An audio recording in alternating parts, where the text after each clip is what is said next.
as you're trying to fix yourself and dig yourself out of this deep hole that life, society, and you helped also, those people who you saw down there in that hole who were there with you, who were your friends and people who you counted on, because you meet the people in the same situation that you're in life. Those people become your friends. And the second you try to get out of that situation and become better, those people are in that grave, in that dungeon, just yanking at your heels, man, saying, get the back. Oh, no, come on back here, mother. Yeah. You ain't gonna make me feel like you getting out of this hole. People will get jealous, try to make you look bad, try to talk you out of it. Say things like, you really think you can get that promotion? You don't have the experience, the talent. I don't think so. People are going to say, what are you acting like this for? Who do you think you are? Oh, all of a sudden you're starting to read books and now you're somebody special. You're too good for us, blah, blah, blah, blah, blah. You got to get rid of that. It's necessary that you get the energy drainers out of your life, people who don't want anything, people who are not striving, people who are not challenging themselves, people who aren't growing, people who have stopped dreaming. Show me your friends and I'll show you your future. That's one of your top It is. 3 pieces. Show me your friends and I'll show you your future. You want to know why you're all up? Just look at the bums you hang around with. You run around with losers, you will end up a loser. It's necessary that you get the losers out of your life if you want to live your dream. It's like, go away from that person. They're not helpful to you, and they're not helpful to themselves either. And so you want to surround yourself, you got to think about this. You got to surround yourself with people who want the best for the best part of you. It's necessary that you align yourself with people and attract people into your business who are hungry, people who are unstoppable and unreasonable, people who are refusing to leave life just as it is and who want more. You've got to upgrade your friends. It ain't nothing bad. You just got to upgrade people in your life. So, get in the car, get to the gym, get there, and as I'm walking onto the court, who do I see? I see Kobe Bryant, already working out. And I'm like, okay, it's kind of cool. It's Kobe. What's up, Kobe? And so I put my sneakers on, and do you ever get lost in what you do, where you end up like, wait, it's been an hour and a half. Like I'm here, I'm in it.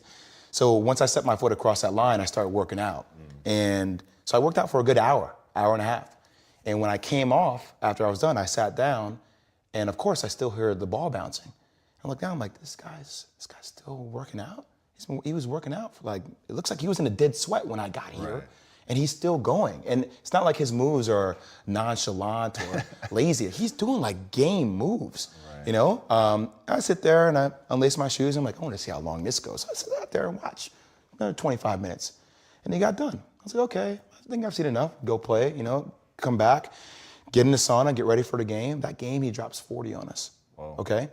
And after the game is over, I'm like, I have to ask this guy. I have to understand, why he works like that. Right. So after the game, I'm like, hey, Kobe, why were you in the gym for so long? He's like, because I saw you come in. and I wanted you to know that it doesn't matter how hard you work, that I'm willing to work harder than you. Wow. You're up in the journey. Finding success begins with taking 100% responsibility for your life. You have to give up your excuses and victim stories. You have to drop all the reasons you can't succeed or haven't succeeded so far. That you're never going to do well in life until you take responsibility for your life, for your choices, for who you are, for what you do, for your actions. It's solely on me. The fact is that the more responsibility that you take on, the more in control you feel.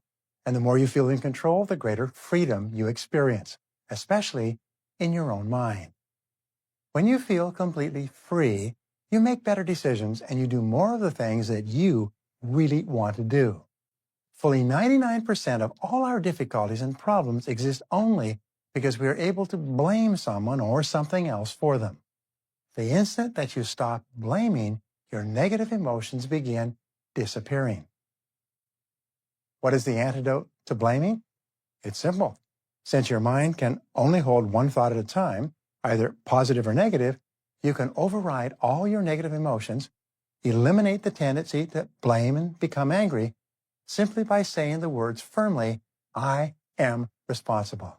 Where you are in life right now is exactly where you chose to be, whether you believe it or not, whether you accept it or not. That is the reality of the situation. There's a plethora of opportunity, access, and information out there for you to become successful, for you to build the life that you want. Oh yeah, but my life, my parents, third world country. I'm from a third world country. Look at me now. What? You can't do it. Who's holding you back? The system, the man, the woman, the ideology, the culture, all that stuff, bro. If you want to become a high tier individual and if you want to live life on your own terms and be the wielder of your future, the main character of your life, then you need to start moving with intention. You need to start moving and operating with a lot of power. You need to move as if you own this place, and you will, because if somebody else was able to do it and somebody else was able to be successful in the past, why can't you be that person? So where you are right now in life, whether you believe it or not, is where you chose to be. And that is the truth. So life continue. Past is past, it's never come again. The present, it's the best gift that we have in our life. The present. Because you don't know that what's going to happen tomorrow. You don't know. Yes. I don't know, you don't know. So live the present. Go back to the gym, work, because you have more to show. You understand? Life continue. You cannot live in the past. Sometimes we give so much energy for the situations who don't go well in your life. But you just stop, enjoy the moment. Enjoy the moment, live the moment, because you don't know what's going to happen tomorrow. Just say the words, I forgive myself for every mistake I ever made. I am a thoroughly good person, and I'm going to have a wonderful future. Even better, you can add the words, I love myself unconditionally. When you love yourself unconditionally, you let yourself go. Now, whenever you think of that past event or situation or person that you hurt or did something untoward to, just repeat, I forgive myself completely. And then get on with your life.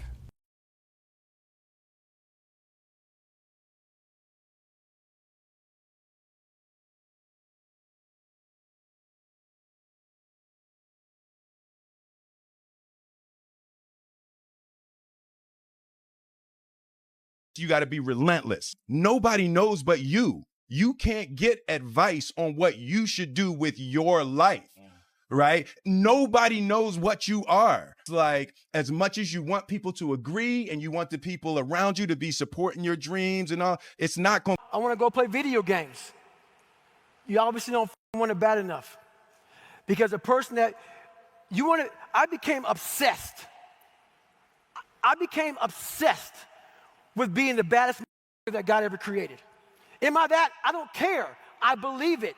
And I was trying to tell him, once you become obsessed with something, obsessed, it's okay to be unbalanced for a while. It's okay. Don't be all this stuff people say, you got to be balanced. To be the best in the world at what you do, it's not about being a Navy SEAL, people. The best at what you do, you have to be unbalanced to find every bit of energy and strength that you have to pull it off. Then you get balanced once you become great. I get a lot of questions, people asking me for help. So I asked them, what have you done to help yourself? Most of them say, I've been working hard. I'm all about being your own hero, but I'm not about kissing your ass. In life, a lot of us believe that we're working much harder than we actually are. We think if we got up early for 4 days, we've earned something. You gotta drop your entitled mindset. It's dead weight. We believe we work harder than we actually have. Trust me, most of us haven't. The one thing in life you gotta realize is this: learn to help yourself. Don't count on other people to help you. Stay hard. Our lives, what we create, are made from the decisions we make on a moment-to-moment basis. Champions are never woken up and born into success. They're created, they're mature, they're struggled and weathered through that effort of hard work and dedication and sacrifice to achieve that championship status. It's these moments, these decisions we make on a daily basis. Do we get up early and go for a run? Do we hit the snooze button? Do we go that extra rep in the gym? and our body's dying. We push past that. All these little things are the inches that add up to be the measure of difference between first place and forever forgotten. Second place. Huge margins.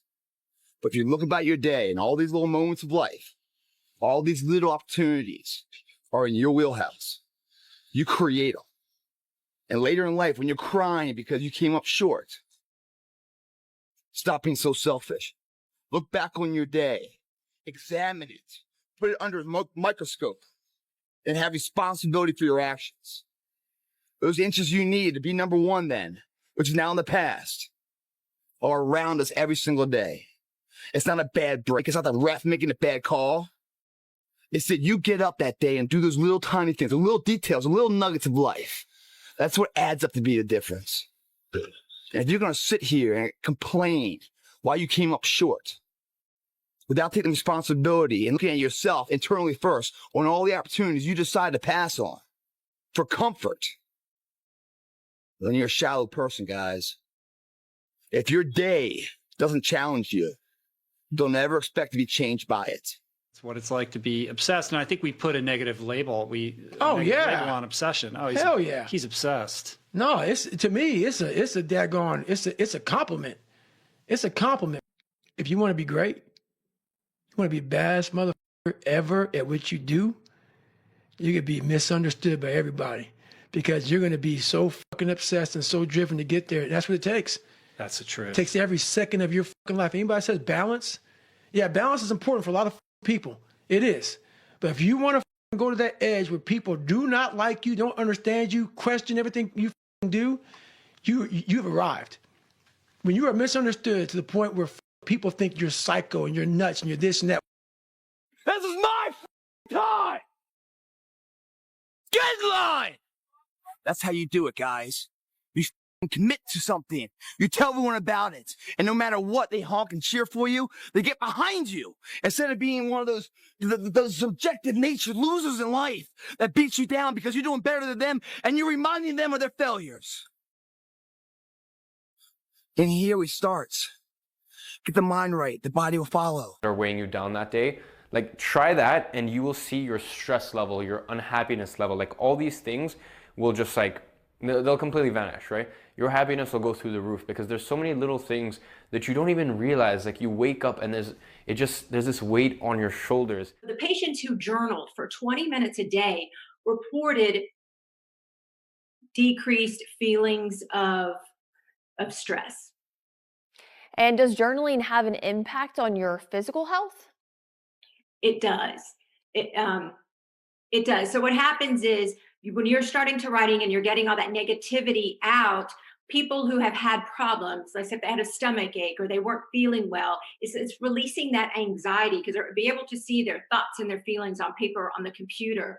And then they just don't report as many physical symptoms. It's like if you have all this angst inside of you and you're able to release it, and it just helps you feel better. What happens is you're transferring any negative feelings, emotions, thoughts, problems from your mind to paper if you're writing or to your computer if you're typing. So it's that transference. This practice should easily be placed among some of the other critical, so-called foundational pillar practices in terms of its impact on improving mental and physical health, including things like lowering anxiety, improving sleep, improving immunity to things like colds, flus, etc., as well as reducing the symptoms of autoimmune disorders such as arthritis, lupus, and also providing some relief for fibromyalgia. What made you start doing that? I think probably in the beginning, the usual reason someone writes in a journal, well, my heart's broken, Gretchen Donnelly broke up with me. Why do I have all these pimples on my face? Why do I only have peach fuzz over my pecker and everyone else has? In my early 20s, I remember I was kind of rolling. I was in college, I had a job, I had money in my pocket, I had a nice girlfriend, making my grades, my relationships were good. And I remember going, oh, you hadn't been writing in your journal near as much. Notice you don't do that so much, McConaughey, when things are going well. And I said, I think you better start writing down things when things are going well. I mean, my idea was that, hey, you're going to get in a rut again. You'll lose your frequency again in life. You might want this to go back and look at to help you recalibrate. And that proved to be true. You know, so many times we dissect failure and hardships in our life, but we don't dissect success.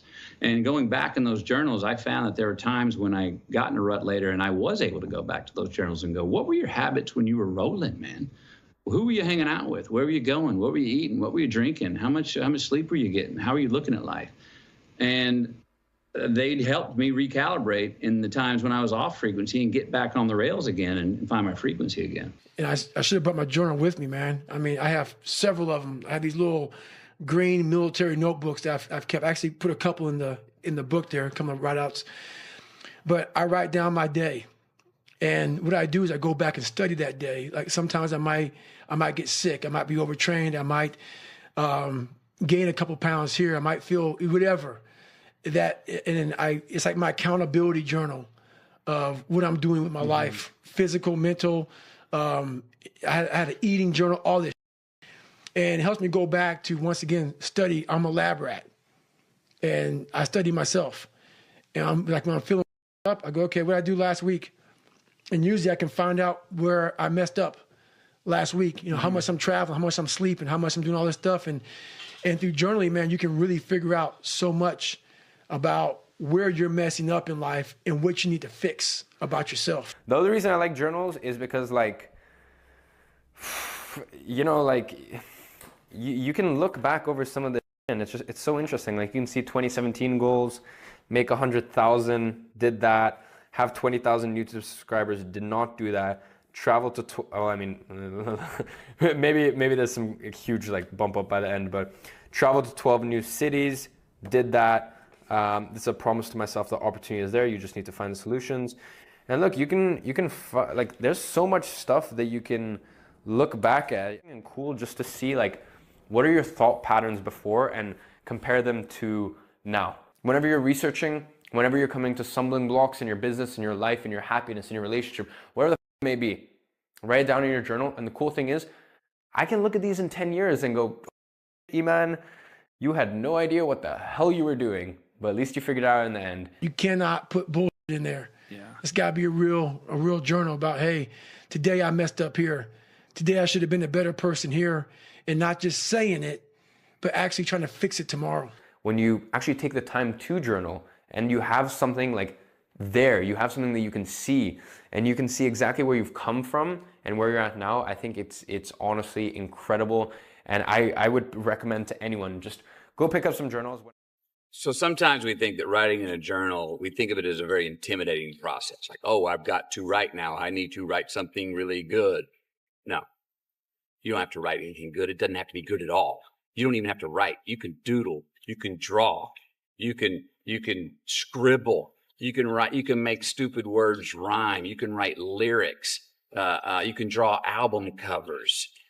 You can take a picture and paste it in there. You can draw a horrible picture of something that you remember. There are no rules with journaling.